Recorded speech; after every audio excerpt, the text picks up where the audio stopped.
Hizbut Tahrir dibubarkan gara-gara mau mendirikan negara khilafah.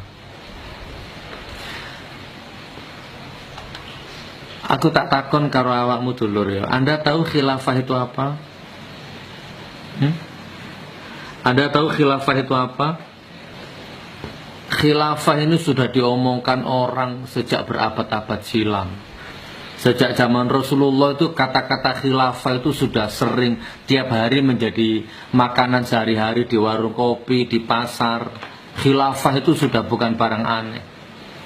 Khilafah itu adalah satu ideologi apa yang sebelum aku ngomong yang ada dalam pikiranmu kalau dengar kata-kata khilafah, apa yang muncul dalam pikiranmu coba?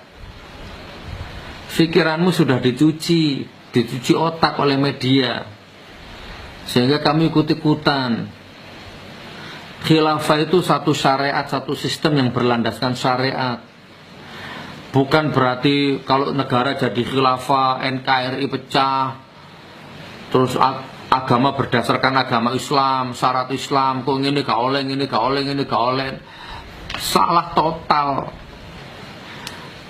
Kalau Hizbut Tahrir dibubarkan, itu harusnya PDIP dibubarkan, Hanura dibubarkan, Demokrat dibubarkan, dan semua partai itu dibubarkan. Karena sarangnya maling itu partai. Sadar nggak?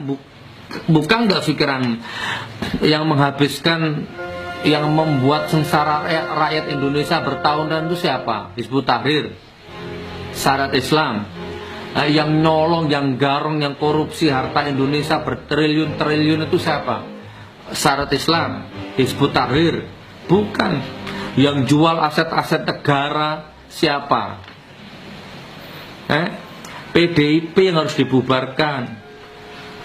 Semua partai-partai garong-garong, maling-maling, koruptor-koruptor, penjilat-penjilat, politikus-politikus busuk iku sing dibubarno. Aku nggak mau ikut campur lah khilafah itu apa, Hizbut Tahrir itu apa. Hizbut Tahrir itu berdiri di Palestina awalnya itu tahun 1953 kalau saya nggak salah, saya baca biografinya itu. Masuk di Indonesia tahun sekitar 1880 masuk di Indonesia. Oke, sekedar menyempurnakan saja ya. Ngomong khilafah, saya sunting satu cerita masukkan ke hatimu ya.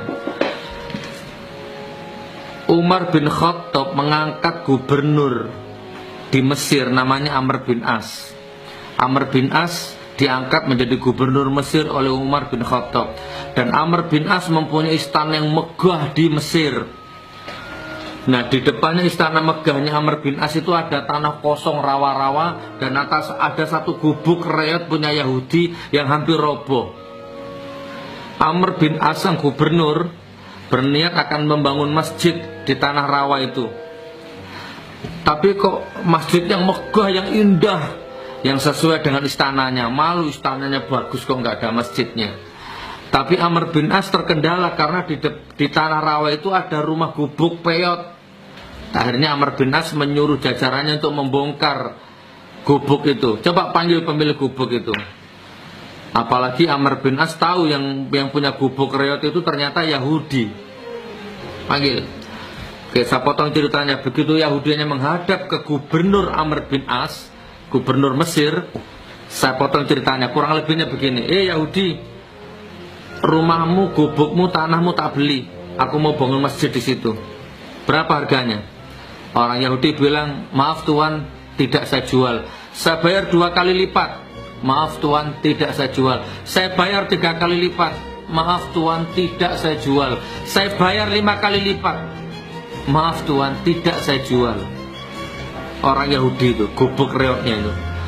Akhirnya apa yang terjadi? Begitu orang Yahudi pulang, Amr bin As dengan satu keputusan, surat keputusannya, dia perintahkan jajarannya untuk menggusur dengan dolim gubuknya orang Yahudi itu. Gusur. Akhirnya orang Yahudi nestapa, nelongso ini, sejengkal tanah yang dibeli dengan bertahun-tahun dengan hasil kerja keras digusur tanpa perasaan. Menangis berlinang air mata itu orang Yahudi itu. Terus tapi orang Yahudi tidak putus asa. Akhirnya orang Yahudi itu mencari keadilan ke atasannya Amr bin As. Lek coro saiki ngono presiden. dari Mesir menuju Madinah menemui Umar bin Khattab, sang khalifah. Jalan dari Mesir ke Madinah. Begitu sampai di Madinah, betapa kagetnya orang Yahudi ini. Di bayangannya orang Yahudi itu, Amr bin As saja istananya kayak gitu, gubernur apalagi atasannya. Ternyata apa yang terjadi? Umar bin Khattab tidak punya istana yang megah, dia hanya punya gubuk kecil. Dan orang Yahudi itu pun ditemui di terasnya Masjid Madinah. Kisah potong ceritanya, ngobrol. Ada apa ya Tuan, jauh-jauh dari Mesir datang ke sini? Saya mau mengadukan, wahai Umar bin Khattab, Khalifah Umar bin Khattab, saya punya tanah sejengkal, ada gubuknya mau roboh. Saya berjuang keras mati-matian untuk mendapatkan tanah itu, dan sekarang tanah itu dirobohkan oleh gubernur Amr bin As karena mau dibangun masjid. Bahkan sekarang sudah dibangun masjid, sedang berjalan. Dia maksa mau beli, aku tidak jual, aku minta keadilan. Apa yang terjadi? Umar bin Khattab kemudian memerintahkan orang Yahudi itu, kamu ambil tulang-tulang di tempat sampah itu. Coba kamu cari di situ, mungkin ada tulang-tulang, ambil. Dengan perasaan bingung orang-orang Yahudi itu, lah apa? Juguk tulang, oke, saya potong ceritanya. Waktunya nggak cukup teman. Orang Yahudi datang ke tempat sampah, diambil itu sepotong tulang itu, sekerat tulang. Kemudian sama Umar bin Khattab digoreng sama tulang sama pedang tadi. Sret, berbentuk alif lurus. Anda sudah tahu cerita ini kan? Ini kalau ngomong khilafah itu seperti ini.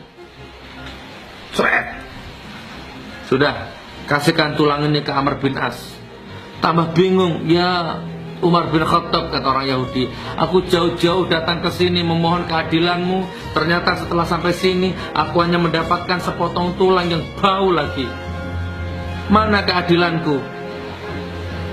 Umar bin Khattab menjawab, di balik tulang busuk itu yang baunya busuk itu ada keadilanmu yang kamu cari di situ. Sudah, serahkan ke gubernur Amr bin As. Saya potong ceritanya. Singkat cerita, menghadaplah Yahudi itu kepada gubernur Amr bin As di Mesir. Apa yang terjadi? Begitu gubernur Amr bin As dikasih tulang yang ada tulisan seret, gemetar, gak kuat berdiri. Kemudian Amr bin As menyuruh semua jajarannya untuk membongkar kembali pondasi masjid yang sudah dibangun dengan biaya miliaran itu. Bongkar, cepat, bongkar. Dengan rasa takutnya, orang Yahudi semakin bingung. Maka di tengah-tengah kesibukan membongkar, tiba-tiba orang Yahudi, sudah, berhenti dulu. Ini apa ini? Orang Yahudinya bingung. Kata Amr bin As, kenapa kamu? Saya ini bingung ini. Islam ini apa sih kok bingung saya? Pertama, kamu tawar tanahku, nggak saya kasih, terus tanahku kamu gusur dengan seenak-enakmu. Terus aku minta keadilan, datang ke Madinah menemui Umar bin Khattab atasanmu, ternyata sampai di sana cuma dikasih tulang busuk. Tulang itu setelah tak kasihkan kamu ketakutan seperti ini. Bahkan kamu bongkar lagi masjid itu. Ini apa? Aku nggak ngerti. Maka dijelaskan oleh Amr bin As bahwa tulang yang busuk yang digores pedang ini adalah pesan dari Umar bin Khattab bahwa kamu jangan berlaku dolim kepada siapapun termasuk Yahudi. Walaupun kamu jabatanmu gubernur sebesar apapun, kamu akan mati dan menjadi tulang busuk seperti ini. Cepat gagalkan pembangunan masjid itu, kalau enggak tak tebas batang lehermu. Ini pesan yang tersirat di balik ini, wahai orang Yahudi. Maka seketika itu orang Yahudi tiba-tiba dengan sukarela menginfakkan, mewakafkan tanahnya beserta gubuknya, dan itu tidak jadi dibongkar masjidnya. Itu khilafah. Anda kalau nggak tahu khilafah, nggak tahu khalifah, nggak tahu syariat Islam, nggak tahu hukum Islam, nggak usah ikut-ikutan ngomong.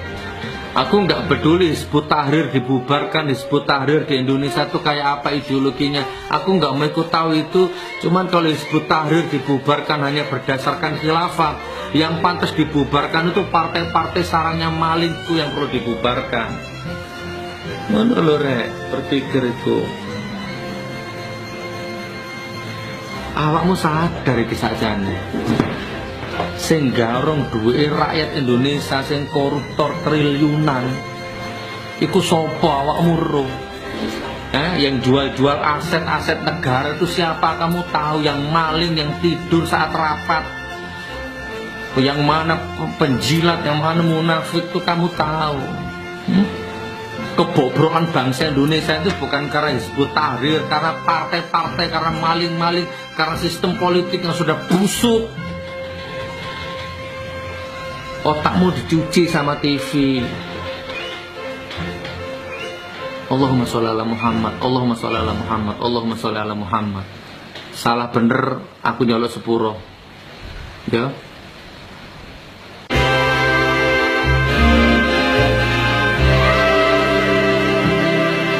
Aryan Surya, Spirit Baru, Jawa Timur.